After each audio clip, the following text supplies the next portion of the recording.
ज्ञानी व्यक्ति को कर्म के प्रतिफल की अपेक्षा कर रहे अज्ञानी व्यक्ति के दिमाग को अस्थिर नहीं करना चाहिए। अपने जीवन में कभी भी ना किसी को आनंद में वचन दे, ना क्रोध में उत्तर दे और ना ही दुख में कभी निर्णय ले। किसी और का काम पूर्णता से करने से कहीं अच्छा है कि अपना काम करें, भले ही उसे अपूर्णता से करना पड़े। मैं ही इस सृष्टि की रचना करता हूँ, मैं ही इसका पालन पोषण करता हूँ और मैं ही इस सृष्टि का विनाश करता हूँ। कृष्ण कहते हैं, जब जब संसार में धर्म की हानि होगी, अधर्म की विजय, तब तब मैं इस पृथ्वी पर अवतार लूंगा।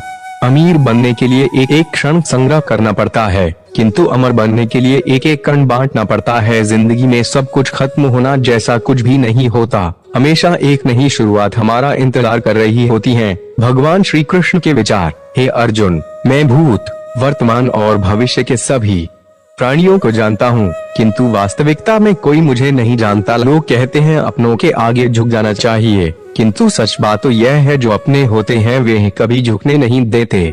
वह दिन मत दिखाना कान्हा कि हमें खुद पर गुरूर हो जाए। रखना अपने दिल में इस तरह की जीवन सफल हो जाए। ऐसी शांति से भी दुखों का अंत हो जाता है और शांत चित्त मनुष्य की बुद्धि शीघ्र ही स्थिर होकर परमात्मा से युक्त हो जाती है।